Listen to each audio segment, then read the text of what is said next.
Hi, I'm David Manti, and welcome to a new episode of the Today in Manufacturing podcast. With me today is Jeff Ranke. Anna Wells is out this week, celebrating the wedded bliss of a lifelong friend. So, we've got Andy Zoll with us again. Thanks for joining us, man. Of course, it's always great to be here. Very good. Every week, we take the 5 biggest stories in manufacturing and discuss the implications they might have on the industry going forward. Before we get started, please make sure to like, share, and subscribe to the podcast. You could also help us out a lot by leaving us a positive review on whatever platform you use. Finally, if you want to email the podcast, it's Jeff, Andy, or David at IEN.com with email the podcast in the subject line. We're also going live on YouTube, so please make sure to leave the comments in the comment section below or to the right, really whatever device you're on. It's in a different place. But Jeff, how are you doing this week? Good, and I am really excited to be doing this podcast because this week has felt like a month. So this means we're doing this. It's almost Miller time. So yeah. I am very excited to be doing the podcast here. This is good stuff. I'm happy to be here with you because then I'm leaving. I love doing this, but I know I'm almost there. I can see the light. Very good. Andy, how are you doing this week? I'm in a similar boat as apparently everyone else around here, so I'm doing great. Well, let's hit it so we can get out of here. All right. Our first story this week. Engineer gets prison in corporate spying case. A 47-year-old man was sentenced to 3 years in prison in Sweden for spying for Russia. Civil engineer, gonna give it a shot, Christian Dimitrovsky, provided confidential information on Swedish truck and bus maker Scania to a Russian diplomat in return for money over several years. He also handed over sensitive information on Chinese-owned Swedish car manufacturer Volvo Cars. The engineer worked as a consultant for both companies from 2016 to 2019. And Jeff, this is just another reminder of how you cannot trust consultants, right? Yeah, you can go there. That's definitely one conspiracy theory we can go with. And I think this is the perfect story to maybe throw some possibilities out there for some things that may be going on behind the scenes, so to speak, right? Because it's not necessarily military or other more confidential information. It's more like corporate espionage, if you will. So I'm going to float out this conspiracy theory as far as what maybe could be possibly going on here, because this is a little bit different. So a couple of companies. First one, KAMAZ, or KAMAZ, K-A-M-A-Z. It is the largest Russian truck builder. Okay, it's also like the 16th largest truck builder in the world. Okay, good sized company. It's owned by another company called Rostec. Rostec, which is basically short for Russian technology, is the state-owned technology company, conglomerate, whatever you want to say, of Russia. So basically, KAMAZ for many, many years was its own entity. Putin passed some legislation at the end of 2008, 2009, where basically they looked at a bunch of Russian companies that were in financial trouble. Okay, you can take that however you want to take it. But according to everything that I looked at, they only looked at companies that were in trouble financially. And basically they took a controlling share of these companies. So right now, Rostec, again, a Russian-owned conglomerate, owns 49.9% of Romtech, or excuse me, of KAMAZ. KAMAZ. Yeah. So they're a Russian truck company, needs to gain some market share. If you can think of one area, so you also, this company, am I saying this right? Scania. Yeah. It's a subsidiary of Volkswagen. Volkswagen has made headlines for 2 things lately, right? Obviously, Dieselgate and all the fallout from that. What's the other thing that's been getting a lot of headlines for? Electric vehicle development. The end of last year, a big announcement from KAMAZ was the development of electric trucks. Man, you're going deep. So, like I said, I know it's kind of a lot of loose ends out there, a lot of different things going on, but if you're looking at this engineer being connected with the Russian government, spying, corporate espionage, this is how I would maybe try to connect the dots. And looking at what could have possibly been going on and why they didn't drop the hammer that hard, but they definitely went after this guy. Yeah, I did notice that what I found interesting was that the engineer made the initial contact. You know, it was the engineer that went to the Russian embassy, and I don't even know what you say. Like, Andy, can you just walk up to the embassy and be like, hey, I'm an engineer at 2 major car manufacturers. Can I get a meeting? Well, the timeline of this is he starts working as a consultant for these 2 companies in 2016, and then also in 2016 starts giving stuff to this Russian diplomat. So I'm maybe not connecting as many dots as Jeff, but I would suggest maybe he was previously introduced to this diplomat before he started working as a consultant. That this corporate espionage, this is the kind of thing we've seen here, and it seems most of these stories, or at least the ones we read about, are primarily connected to China. And as Jeff has suggested, it's a good way to catch up on R&D quickly. So this is someone collecting confidential company information, putting it on their device or a jump drive or what have you, and giving it to whoever. What I thought was interesting was learning that Sweden's maximum penalty for espionage is 6 years. He got 3. Yeah. And given that it's espionage and that you're probably not going to see a decrease in these sorts of things, I would maybe look into some criminal justice reform maybe on that end. Yeah, lowering the hammer a bit more on it. Yeah. And then also that our friend here, the alleged spy, got 3 years for apparently a price of the equivalent of $3,100. So don't want to speculate on anyone's Definitely financial straits, but my personal price would be a little bit higher than that. Not a sales finance expert here. Definitely maybe Apparently a good not. engineer, but needs some work on his numbers. Well, he's clearly doing it for the motherland. I also found it interesting that he was arrested while they were just hanging out at a restaurant. And I just wanted, you're just hanging out having lunch. And all of a sudden, this goes down, and you're just like, I did not see those 2 guys being like, who the sting was going down on. Like, I don't know. We do see a lot of cases like this in the U.S., particularly with China. And Jeff, I give you a lot of credit. I did not make that connection. Well, you just kind of wonder, how does all this stuff start? Right. Understanding maybe the guy was looking for a couple bucks. Maybe he did have patriotic tendencies or whatever you want to say, and trying to get this technical information back to Russia. But again, it wasn't military vehicles. We're talking about trucks and buses. I know it's competitive and that type of thing, but that's what kind of got me, is usually you're looking at more higher degrees of technology. You're looking at consumer electronics and things of that nature. This is that's what I thought was very unique about this, and it made me kind of think a little bit more about some stuff that might be going on that we weren't thinking about. Yeah, well, and to your point, Andy, maybe that's one of the reasons Sweden was a potential target, is because of their rather lax discipline when it comes to this sort of thing. That would make it a little bit more of an appealing target than, say, I don't know, the U.S. The U.S., some nation that canes you. Yeah. All right. Our next most popular story. Tesla builds first store on tribal land to dodge state car laws. Tesla recently opened a store and repair shop in Nambe Pueblo, New Mexico. The electric car company took a defunct casino and turned it into a sales, service, and delivery center near Santa Fe. Being on a Native American property is a new approach for Tesla, which wants to sell cars directly to consumers and cut out car dealerships. Right now, Tesla can only sell and service its vehicles in 12 states. New Mexico banned Tesla from offering sales or repairs without going through a dealership. Tribal land is not subject to state laws. This is the first time the company has partnered with a tribe to get around state laws, though the idea has been in the works for years. And Jeff, I don't feel like this is the last one. No, I think this was really smart on Tesla's part here. I think I'm all for a lot of precautions or layers that do help the consumer, which is what people are really championing in terms of defending the automakers for saying there needs to be a dealership so that the OEMs can't go direct, creates more jobs, stimulates more competition, all that kind of stuff. I can appreciate that. But in this instance, if Tesla wants to do it this way, I don't think they should be banned from doing so. Right. So the fact that they've found a workaround here is really, I think, pretty cool, pretty impressive, and kudos to the Native American tribes who worked with them to make this possible.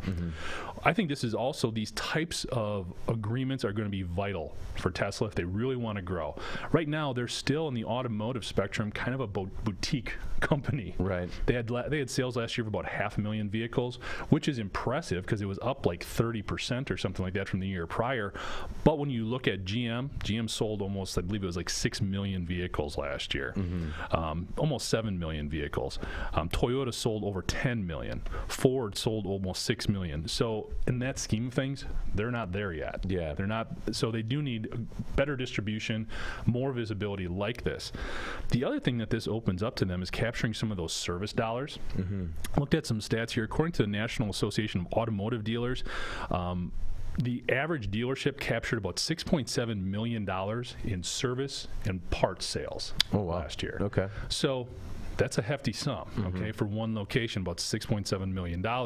And that's only about 30% of the total aftermarket repair service market. Okay. So there's a lot, and it's growing. Dealership, there's more service work being done at dealerships. So for Tesla to not only be able to have greater visibility, greater reach with the vehicles they're making, but also capture those service dollars on their vehicles, as well as potentially others, these types of locations and these types of partnerships are going to be vital, I would think, to their growth if they want it. Elon Musk is a different cat. I mean, he may be just fine being the size that they are and servicing the group that they are, but if they want to grow, these types of things are going to be important. I also like that being on tribal land, you know, just in my simple experience with a couple of tribes in Wisconsin, you know, Andy, it's good to see high quality jobs going to that community. It is. You can certainly look at the statistics. There tend to be certainly more poverty than the population at large for multiple reasons going back hundreds of years. I did want to talk a little bit about what Jeff was talking about with service. That seemed to be a lot of their angle here because we live in a state where Tesla still can't sell direct to consumers, but you still see them out on the road driving to work all the time. So they're getting here, but if you need to get them worked on, you got to go, in many states like New Mexico, you got to go somewhere else. So New Mexico is an enormous state, and people have to go to El Paso to get their car worked on. So that seemed to be a lot of the impetus here for this decision, as well as being more visible in a state where they otherwise wouldn't be able to. The other thing is this is a battle they've been fighting for a long time, these old dealership laws, which vary from state to state, but as you mentioned, it's a way to allow these dealerships to not compete directly against manufacturers from decades ago. But it certainly seems now that even though this battle is continuing, momentum definitely seems to be on Tesla's side and some of these other EV startups that are trying to sell these electric vehicles as there's a global push toward electric vehicles, trying to get these out in the market. And consumers are saying, why shouldn't we be able to buy direct? How do you guys feel about cutting out dealerships? I mean, I feel like the paradigm is shifting and the industry needs to move with it. We've talked about, what was the car company that we recently talked about that they were going to simplify things and try selling direct online? Was that Ford or GM? Ford. Yeah, and I just think that, are dealerships still going to be a thing 10 years from now? I think so. Okay. Yeah. I mean, any type of, whether it's e-commerce, and that's not exactly what we're dealing with here. Yeah. But whenever you try to eliminate some of the brick and mortar, there is that natural sort of loss in the marketplace, survival of the fittest type of dynamic. So maybe you'll see fewer of them, but potentially they could be bigger, the ones that are there. Yeah. Maybe at some point, it really depends on how much Musk and Tesla want to fight this. Because what they could also be attempting to do or thinking about doing is saying, hey, do you want to sell Teslas if you are a Chevy dealership or a Ford dealership? That doesn't really sound like Musk's sort of thing that he would go for. Yeah. But if you do want, it depends on what his growth strategy is and how much you want to grow. I'm sure all of his shareholders are saying, we need to figure out a way to get a bigger presence in the market and get more cars out on the road. Obviously, dealerships have proven to be an extremely successful way of doing that. People can see it, touch it, feel it before they take it off the lot. So I don't think dealerships are going away.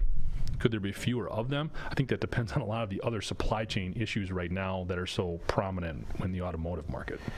Andy, I wanted to get your perspective as well, because you recently bought a car, cut out the dealer entirely, just sort of, the way I understand it, ordered it off a menu online, right? Basically, yeah. I didn't plan it that way. I'd gone to a dealership before. It was fine.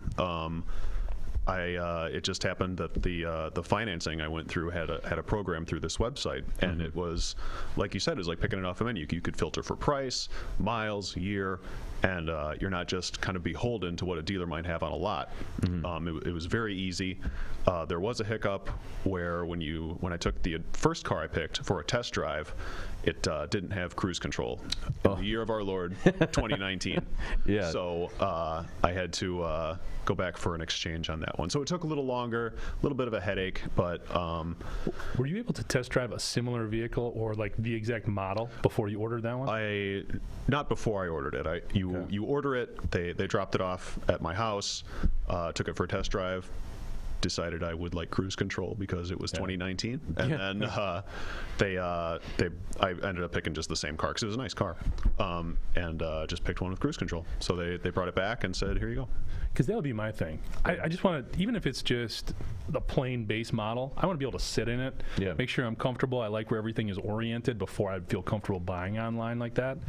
But once you do that, to me, all the other creature comforts or features, you can add those on, and I can get that later. I at least want to have the test drive, though. Yeah. You don't want to accidentally order yourself one of those like Opel SUMs, and you're just like, so we got a problem. I got to return this. Why? I don't physically fit in it. Yeah. Well, and it's funny you say that because when I drove Impalas for, I don't know, I think about 3 straight or something like that. But each year, like, it was slightly different. Yeah. Okay. And I would want to make sure I got some leg room and stuff like that. So it's like you guys cut back just too much. Yeah. Yeah. A little too aerodynamic. Yeah. All right. Our next most popular story. GM wants LG to clean up battery plants. General Motors wants to get to the root of battery fire problems in Chevy Bolts. The fires have forced recalls, plant shutdowns, and cost the company $1.8 billion. Now, GM is helping LG, quote, clean up the manufacturing process at its battery plants. GM linked the battery-related fires in the Bolt to plants in South Korea and Michigan. The plants are operated by LG Energy Solution, which is working on a final recall plan that will fix the battery problems. The Michigan factory and its 1,000 workers just had a shutdown extended to at least September 24th. Andy, I got to feel like, if anyone, those employees would like a little bit of clarity on the recall, but, also the thousands of people that have a Bolt on the road. This is not a good look. The having to tell thousands of your nice new electric vehicle, thousands of those owners, to park them outside or it might burn down your house. That's not a great look when you're trying to compete in a new market. So obviously, it's good to be able to pin this on the supplier if you're GM, but also in this story they mentioned that Hyundai's electric vehicle had to be recalled for similar issues. So yes, it would be nice for them to figure this out for a lot of people's purposes. Jeff, can you imagine getting that recall in the mail? It says we got to park outside. Oh, Jesus. Well, I mean, and we've talked about these batteries now. Okay, we've talked about them in Teslas, some issues. We've talked about them in consumer electronics, which some of these same companies that supply EV batteries also work with like laptop computers and stuff. Maybe I should take a step back here. We got but running hot. So, this technology. It's such a problem with the heat apparently, and it's not uniform though. That's what's kind of, I guess, a little bit more scary. Is it's not saying, okay, it wasn't insulated correctly, we need a different enclosure, it was this type of connection, it was this type of usage pattern, whatever the case was. It's just so random. And in this case, it took out a key part of GM's offering right now. I mean, this is kind of the cornerstone of their EV platform when you look at this particular vehicle. And they recall how many of them? Like 2 million? Yeah, it's the number's ridiculous. And it did say, like, in the earlier Bolts, like, the entire battery pack has to be replaced. I don't know what it is, but with the newer Bolts, it's just defective modules within the pack that needs to be replaced. But I mean, it said that some of these parts aren't going to be available until November. Hopefully, right? Right. I mean, we've seen all these issues with automotive supply chain, and the thing that's unique here is really you're dealing with a handful of suppliers that are even capable of providing. So in the past, if you're somebody like GM, you can say, okay, these guys suck. Let's get a different supplier. Yeah. Well, who are you going to go to? because the other big guys already have exclusive agreements. Panasonic's working with Toyota, and I think a little bit with Tesla. Yeah. Tesla's working with another Chinese company as well, is trying to develop their own. GM's working with LG Chem. Somebody else is working with LG as well. It escapes my mind. It's, shoot, I can't remember off the top of my head, but there's other people working with them because they are one of the 5 games in town. Yeah. And then we've also seen issues with like SK is another one that's a big battery supplier, and they were having issues with Hyundai, I believe. Yeah, well, SK was the one having the issues, I believe, in Kentucky about the patent infringement. Right, that's what it was. Okay. Yeah, we had 2 new battery factories on the way, and they couldn't stop fighting, so we couldn't start making anything. And they're all having these issues, controlling this heat and starting these fires. Thankfully, it's not as widespread as some other recall issues. I mean, this isn't like a Takata airbag thing here, but still very damaging. And you wonder at some point, or at least I do, when are some of these bigger OEs going to go the route that Tesla has in trying to develop and manufacture their own batteries? Obviously, very expensive, very costly, material and supply chain challenges right now, to say the least. But is that the longer term solution potentially? I think it is. And I mean, my biggest takeaway from this was that LG better get it together soon, because GM wants to switch to those Ultium cells that they've been developing, and they're a different design, size, and chemistry than the LG cells in the Bolt. So GM's going to look to develop partnerships with new plants to develop these batteries, and if they're having trouble with LG, Andy, I just don't think they come back and they're like, well, you'll be fine with these, right? You would think the supply chain issues alone would make them take a second, third, fourth look at, hey, maybe we should do this in-house, notwithstanding the massive recall of your signature electric vehicle because of fires. No, Jeff, I do think you bring up a good point, because they're going to have to do something. Yeah. What do you think is if you're like the quality control guy, you're the engineer, right? Is there any word worse to associate with something going wrong than fire? I mean, maybe explosion? I don't know. Yeah. I mean, I think fire's on that one too. You come in on Monday and there's something, I mean, fire just has to be like, oh man. Yeah. We're done. It's going to be a long week. Yeah. Right? It's not our fault. No. That's the first thing you do as the engineer. Call the guys at LG. It's got to be them. Yeah. No. All right. Yeah. The recall fix is they put a fire extinguisher under the hood or something. Oh, man. Park it closer to water. Sorry, that's terrible. All right. Our next most popular story this week. A $400,000 helmet can see through walls. The helmets used by the F-35 Lightning II fighter jet pilots have had some problems. A few years ago, it was an LED glitch that made it difficult to land planes at night on aircraft carriers. The $400,000 helmets are impressive. They provide night vision, thermal imagery, and even a live video feed from below the jet. Despite all these technological advancements, the helmet still hasn't figured out how to adjust to biological changes in the pilot. The helmet needs to fit precisely in order to work, but that means that the pilots can't put on that much weight or even change their haircut, as either could impact the helmet's fit, function, and ability to position data accurately and correctly. Jeff, I know this was your story, and it has to do with an incredibly expensive military tool that isn't working right. So what were your thoughts on this story? Well, a couple things. First of all, it's cool because we talk a lot about like augmented reality and different sensory cameras and stuff like that, and it has all this cool stuff, and it's actually having a real world impact. So it's cool to see all of that type of technology sort of coming to fruition a little bit. We have a lot of theoretical engineering that we cover, and we're like, this will be cool when this comes to be. Well, it's actually in place here. Yeah. And it's very expensive. What this made me think about is when I was in and trying to pass my physical fitness test, like after my kids were born, like, I mean, you're there right now. When they're young, they're under 5, and like the thought of working out at the end of the day, that is just difficult. Yeah. So these pilots who are, you know, in a different realm than me in the Army Reserve, obviously, in terms of their commitment to their jobs, but man, being careful you don't put on a couple extra pounds or locked into the same haircut for the next 20 years.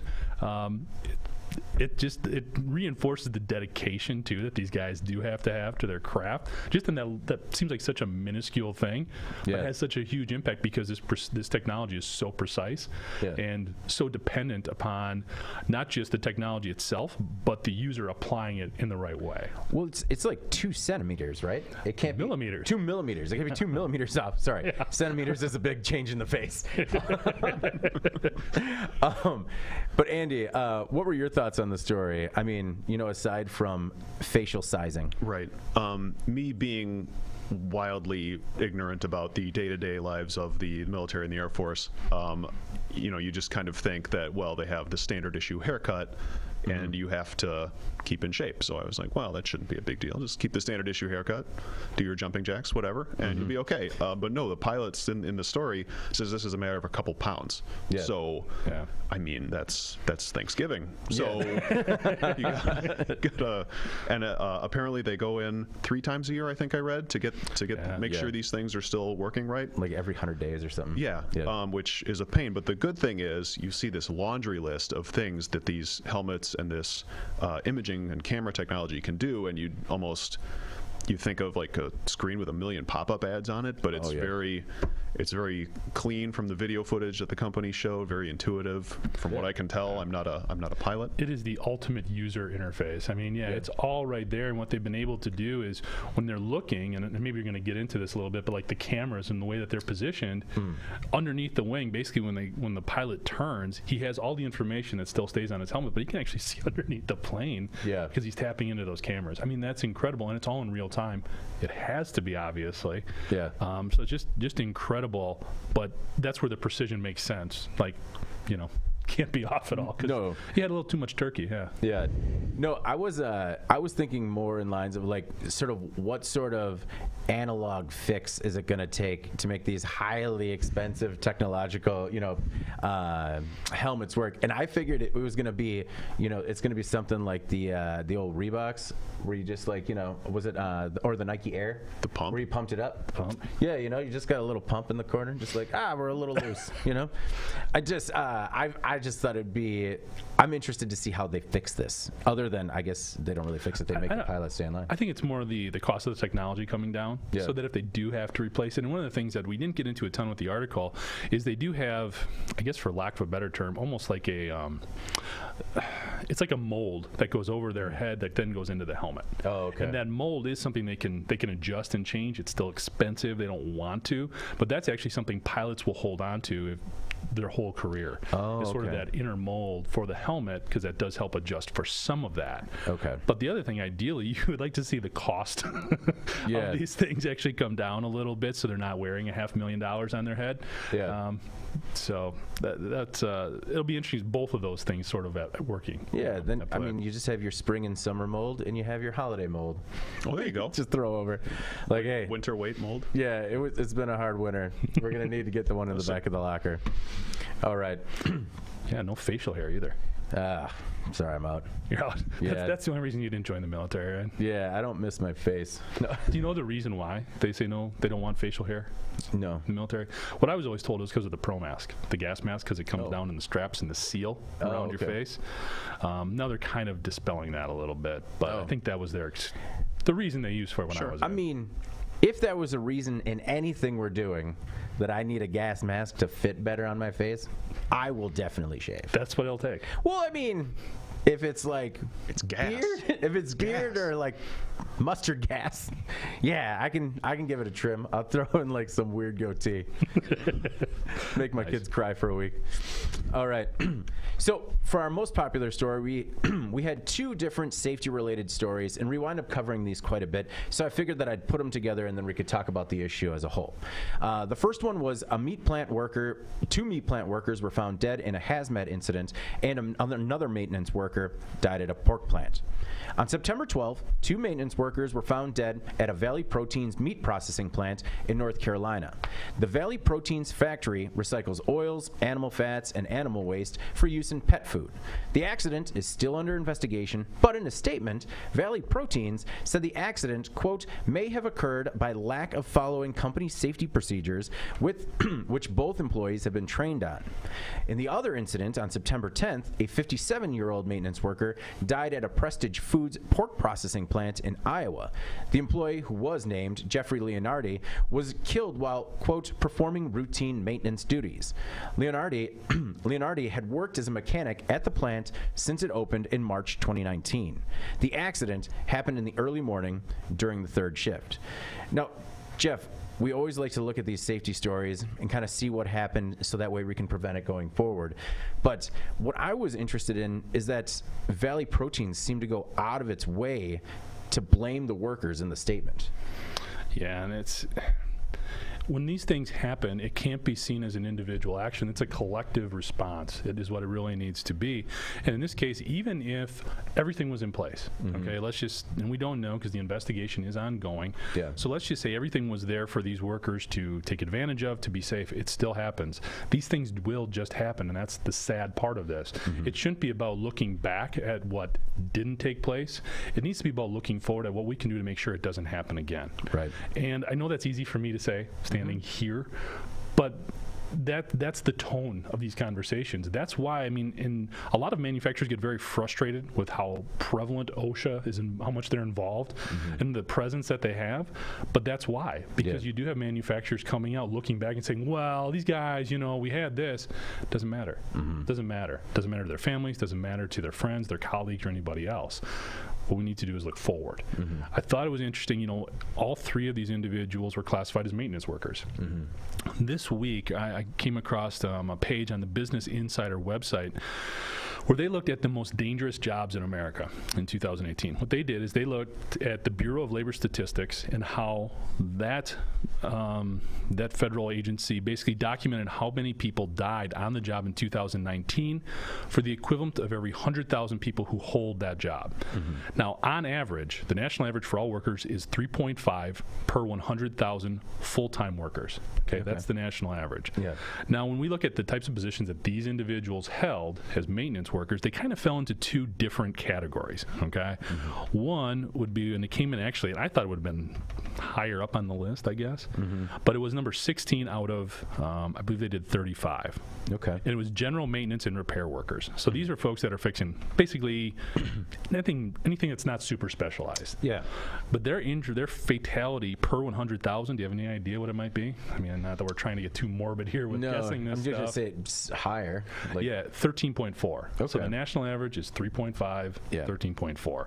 Specifically, when they looked at the industrial sector and manufacturing, came in at, bear with me, 33. Okay, what they termed as industrial machinery installation, repair, and maintenance workers were 33rd on the list. So it's good that it was less than a lot of other potentially dangerous positions or jobs, but still you're looking at a fatality injury rate of 6.4 per 100,000 full-time workers. That's twice the national average. So just looking at those types of stats, and again, this isn't from Business Insider, they compiled it. This is right from the federal government saying this is what it was. We can't always be looking back to place blame. We also need to take those lessons learned and use that to be better. Well, and we've all been part of training in the past that we thought was maybe useless or boring or a waste of time, and sometimes you need to kind of put it in a bigger perspective as to how valuable that training could be in order to, you know, prevent severe injury or death. That's, yeah. As with a lot of these cases that we unfortunately have to talk about, there's both from the company and from investigators, there's this almost just vacuum of information because, you know, they'll release victims and a little bit of information, but other than that, they want to make sure they know what happened, and then kind of you know, discuss any penalties or broader details after that. So there's this total vacuum of information, basically. And I should have pulled the quote verbatim from this company in North Carolina, but they basically said, we trained these workers, basically implying that they screwed up. Now, I know your instinct as the company is to say we did everything by the book, but it didn't really sit well with me, given that we're still days out from this incident, and still there's not a lot of information about what happened here. And we're just, when there's a vacuum of information like that, your instinct is kind of to take the company's word for it because there's no contrasting viewpoint at that point. Well, and you can have the world's best training, you can have all the safety protocols in place, but there's still human error. And it's impossible to account for. Well, it's just one of those things. This isn't the best analogy, but how many times do you have to tell your kids to do stuff like turn the lights off, okay? Put the dishes in the dishwasher. But you have to keep saying it so that eventually they do it. And one of the problems that we've always struggled with, all of us when we look at safety content, we could have the best safety stuff out there. That's not what gets people's attention. Unfortunately, it is when bad things like this happen. I mean, these were the most viewed items on our sites this week. And it wasn't because we're talking about ways to prevent this. It's because unfortunately something did. Well, I mean, to the comparison to telling your kids to like turn off the lights, it's one of the things we talk about is like lockout tagout all the time. And it's it's something that we kind of have to talk about all the time, and the problems are still happening. The company did note that when in the case with the two workers, one of the workers had worked at the plant for 13 years, the other had worked there for less than a month. So I guess when they put out that statement and then they also put out that stat, I was like, I got the same vibe where I'm like, all right, they're trying to place blame possibly on the new employee, but we'll see what happens because these investigations do take a long time. They do. OSHA does do a good job of like when they put out a report as to what the fines are for and the penalties, they do a good job of like putting a little bit more of a microscope on that. Extremely thorough. Those reports. Yes. And, Valley Proteins has a relatively good safety record. I mean, they had some bad accidents in 2016, one that was fatal with the ladder, and in 2013. But, these aren't, sometimes when we see these stories, we see habitual offenders, and it didn't seem like that was in this case. But I don't know. All right. Well, let's move on to our next segment. In case you missed it, the stories that maybe weren't as popular on the website, but still stand to make a big impact on the industry going forward. Andy, I'd like to start with you. What was your in case you missed it this week? I took the liberty of moving this one ahead of you guys because it's a little heavier subject matter than what we're dealing with a little bit later on, a couple minutes. Right on. So this is a story from Israel. This company, Israel Aerospace Industries, owned by the Israeli government. They unveiled its most advanced unmanned vehicle to date. They have made, I believe, half dozen or so. So far, this is the most advanced one.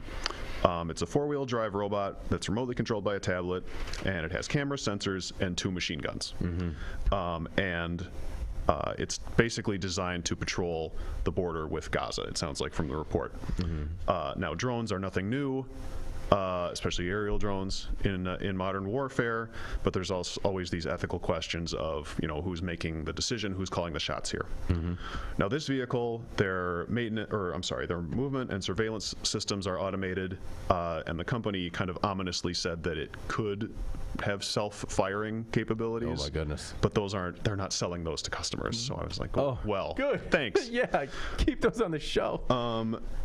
And now they say that this technology can protect their soldiers. It can go do reconnaissance stuff. It can transport things, but also it's equipped with 2 machine guns. So, I mean, you could build a robot without those if you wanted to do that other stuff. Anyway, and also I would be remiss if I didn't, point out a little bit. It's not really my position, our position here, to point out that region's geopolitics, but maybe not the best look for Israel at this point. Well, this one kind of struck me. Sorry, Jeff. This one kind of struck me particularly because of it has the guns. It's not going to use them. I mean, but see, that's what's so. Israel does this all the time. They're always kind of like, we ain't gonna do that, but we could. I'm not winking. I'm staring right at you. I'm saying we could. And that's what they do. And that's so in my mind, it's kind of like, good for you. Like, I get that tactic. The one thing that I thought was interesting when you were reading the features, like you went right down the line, just like sensors, cameras, machine guns. It's just kind of the norm. It's just what you get. Put some stuff on there. So I think I was really impressed, honestly, when I looked at this. Obviously, there is that sort of moral battle a little bit because there is that loss of control, and you are talking about some pretty violent equipment right here, and potential for it to get out of control. but that's a pretty violent area, and it's already out of control. So I can appreciate where Israel is coming from and trying to put something out there that they feel, I would think, on some level is going to be a greater deterrent, and keeping their soldiers out of harm's way. So I think autonomous vehicles. I go to Tesla Autopilot, and I think, all right, maybe something that fair has, point. Very fair point. There's still bugs in the system, so let's maybe just make sure that like you can operate them autonomously, but they got to be like plugged in or something. Just make sure they're kind of. Somebody's got to have that tablet not on the dark screen mode. Somebody's got to be looking at it. Yeah. There's got to be a red button somewhere. Well, there's always that RoboCop reference. Like I'm still thinking of that very first movie, like when they're trying to get the thing to shut down and it just goes berserk and does a lot of bad things. Yeah, that's some very convincingly violent things. They did some great special effects in that series. All right. Well, you're right. That I do have a touch lighter fare. Very good. For mine, in case you missed it, about researchers who are attempting to toilet train cows to reduce pollution. We're going to solve the world's problems with this one.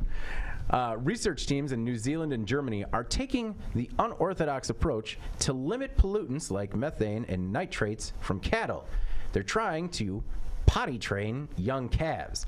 They call this product the Mooloo, and cattle are trained to enter a bright green pen and are rewarded with food after urinating. The scientists say the calves are about as reliable as young children and can learn to self-initiate to the use of the Mooloo after about 15 days, which means they're actually way better than my young children. It's not sure if it's scalable, but cutting any waste could make a big environmental impact. And to the point of it being scalable, I looked at it, and it does seem like a difficult thing to scale, where basically you would need dozens or hundreds of these pens for calves to kind of walk in, get fed like a hamster, and then, do their business and get out of there. But I thought it was an interesting take on a problem that people kind of seem to joke about forever. Yeah. I don't know, Jeff, were you struck by the Mooloo at all? First of all, that's a great name. Alex, you put this one together. Is this one of your top 5 videos that you've ever done? This is pretty good. Yeah. Top 5, easily. I mean, I thought this was pretty ingenious. Yeah, for work. I thought it was a pretty ingenious solution. I mean, if we can make it scalable at some point, it's a place to start. Yeah. I liked everything about it. I thought it was pretty cool. The name's great. Yeah. I couldn't help but read the headline first and just think, well, diapers are already a problem on the environment. Yeah. And then I realized, oh, no, there's a little bit more tech behind it than that. So is the scale problem that there's one of these and they're having trouble getting that many herds? Because you could build like a Lambeau Field type bathroom scenario and just have funnel 80,000 cows it's just one that they're after the other. typically eating at the same time. Yeah. So if you're going to try to time it up with that, that would be a bit of an issue. Yeah, and if you think of these large farms that are are typically the problem. It would have to be like Lambeau Field, and I think logistically, moving in it, it's a lot in and out, it's a lot of product to handle too. Yeah, you're gonna need a wastewater system that is quite industrial. Yeah. I hope the research teams keep working on it, and it could potentially. I was annoyed we didn't think of that particular solution here in America's Dairyland. I believe this was Germany where they were trying this. Yeah, New Zealand and Germany. I mean, we got cows here. What's the story, everybody? I will reach out to my contacts. Got a dairy science center right down the road. Let's go. Maybe they're on the list to get a Mooloo. Yeah, get after him, Coach. Yeah. Fire him up. There you go. Jeff, what is your, in case you missed it this week? I also went on the lighter side. I thought this story, I don't know, just kind of thought it was funny because how many times, and you'll get into this too, like kid's birthday, you get those balloons. It's kind of like the foil balloons and stuff like that. The Mylar balloons, yeah. Well, in Germany, they had a big issue with one of these balloons. Okay. Basically, somebody let go of one of these foil. There's just an over-the-counter commercial. There was nothing special, military grade about this foil balloon, but somebody let it go, and it managed to. Let me make sure I'm saying this right. Caused a short circuit at an electricity substation in Dresden, Germany on Monday, and it caused a power outage that affected hospitals, trams, factories, and about 300,000 households. Man, because Dozens of people were even trapped in elevators because there was no power, and it was caused basically by one of these balloons floating up and short-circuiting yeah. the power lines. Maybe this is how you get kids to actually care, because like when the kid lets the balloon go and you're like, hey, that's going to wind up in a river or a lake somewhere, and they're just like, haha, not a big deal. You say that it's going to shut down the TV, and they're going to start listening. Yeah. Like, hey, no Bluey if this lands in a substation. It's funny too, because if you look at the photo, this guy is trying not to lose it. He's like, can you believe this thing did all this? This is why we were shut down here. Yeah. The headline of the story is police are investigating. Like, what are we doing here? Like, we're police probe. They're gonna find the 6-year-old from 1,000 miles away and bring him in. Like, what are we doing here? Well, I definitely thought it was a much more nefarious plot when I read the headline. Me and I was too. like, no, just a kid let one go. But the other thing is, we talk about infrastructure problems and vulnerabilities all the time. I mean, it's great to be on the better side of cybersecurity, like so we can lock down these water plants and other energy plants. But we also need to make sure that they can't be taken down by a kid's balloon. Maybe invest in like a chain link fence or something. I don't know. Substation. Just something around them. Yeah, that was crazy. They have those like special guns that can shoot down drones. It's like, hey, you're gonna need a dart too, just in case. My goodness. But so kids, keep them on the wrist. Yeah, there's more reasons to be mad than just the wasted like $8 that balloon that you just spent. Oh man, you know what? It's not even the expense. It's the problem that when that balloon is released or pops, the subsequent meltdown that lasts for way too long. Once they can't see it anymore, it's yeah. awesome as long as they can see it. When they can't see it anymore, then What have I done? Where's my balloon? My balloon is gone. This is no longer awesome. And my life is over. All right, moving on to final thoughts. Andy, what's your final thought this week? I got to go to my first concert since the pandemic broke out. My wife and sisters-in-law were nice enough to invite me to tag along to an evening with Michael Bublé. Yeah? In Milwaukee. Did it cure your soul? It was good to be in an arena full of people who were enjoying music, even though it wasn't the demographic I'm used to at my usual shows. But no, it was a good time. We enjoyed the Newsroom Pub in Milwaukee beforehand, if you ever get the chance. That's owned by the Milwaukee Press Club. So if you're, they had a framed typewriter on the wall, said break in case of emergency. So that right there, I was in. That's fantastic. Yeah. No, my final thought this week was actually very similar. I'm going to my first show. It's outdoors, so not as worried about it. But really looking forward to it. Haven't seen live music in a while. I mean, we've still played plenty of it loud. Yeah. Trying to keep the white noise up in the house, but really looking forward to it. And it's it's starting to get really nice outside, so trying to get out and enjoy it. Jeff, how about your final thought this week? My final thought is: do we still need to have Monday Night Football? I look forward to the weekends here in the fall. I got the Badgers on Saturday and the Packers at some point on Sunday. Yeah. I'm okay with Thursday nights. It's a great way to kick off the weekend. I'm cool with that. Why do I have to wait all the way until Monday night to watch the football game? I see. For me, it's more of an availability thing. So like Monday Night Football has become annoying because it's on ESPN only, which is on some sort of other tier that's beyond the many different packages I subscribe to. So that's what I find the most annoying about it. But we're still early in the season, so like we're still it's week 2. All football is good football. We want more of it. I mean, by week 17, then you're just like, all right. I mean, it starts Thursday, yeah, which I can get into. I'm good all day Saturday and Sunday. But if I've got to, it just sucks having to wait till Monday night, and I'm old, so I get tired. Yeah, you gotta stay up till 10:30 and watch the Packer game. I mean, I had a guy just reach out with tickets, so I'll we'll let you know. Not ask you about it. Yeah, no, it's but I mean, talk about logistically. Yeah, trying to see a Monday night game in Green Bay, and then go anywhere else. Man. Monday Night Football was my absolute favorite television event when I was a kid, and I am sliding towards the same boat now. I'm just like, it's kind of late. Well, I just don't like waiting. I don't like waiting. I just want like Sunday should be Packer football. I can even handle Sunday night. Yeah. Sundays are a lot easier when you know that you're going to carve at like 3 hours out of it. Yeah. No, I completely agree with you too, though. Like growing up, like that was huge deal. Yeah. You hear the music? Yeah, Oh, yeah. absolutely. Yeah, it's iconic. I mean, Carrie Underwood's still crushing it, right? That's what they tell me. Yeah. Okay. Well, I guess we'll try to text you during the game to keep you awake. Thanks. Appreciate it. All right. Before we get out of here, please make sure to like, subscribe, and share the podcast. To email the podcast, you can reach any of us at Jeff, Anna, or no, well, you can reach Anna if you'd like to. Andy's here.